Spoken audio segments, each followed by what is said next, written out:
Now in Kaduna State, the heartbreaking story has emerged, one that has shocked the nation and sparked outrage. 7-year-old Abubakar Sadiq has lost both legs after enduring brutal torture allegedly inflicted by his own father. As he recovers in a hospital bed, the Kaduna State Government is vowing justice for the young boy whose childhood was stolen in the most horrific way.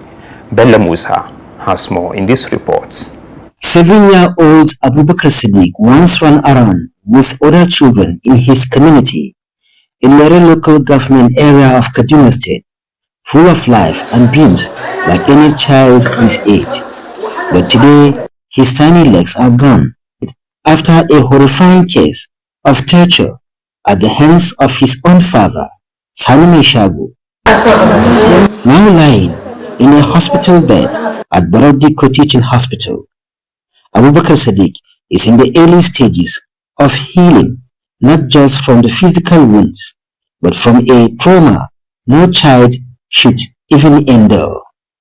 The Kaduna State Commissioner for Human Services and Social Development, Abubakar Sadiq, told Trust TV that government is deeply concerned about the case and will ensure that justice is served. Yes, this is an unfortunate incident that happens in the local government area of Kaduna State, where a father feels he has the right to punish his child beyond reasonable doubt. He tied up his 2 legs with rope and poured hot water on him, locked him up in a room for over 20 days together with his wife, that is the stepmom of the child.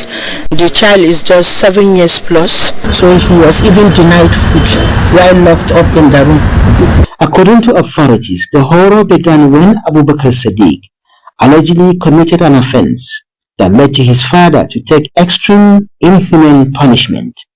The abuse went on unchecked until his legs began to decompose. By the time officials were alerted 9 days ago, according to the commissioner, the damage had gone too far. Doctors had no choice but to amputate both legs to save his life. It's so disheartening to us.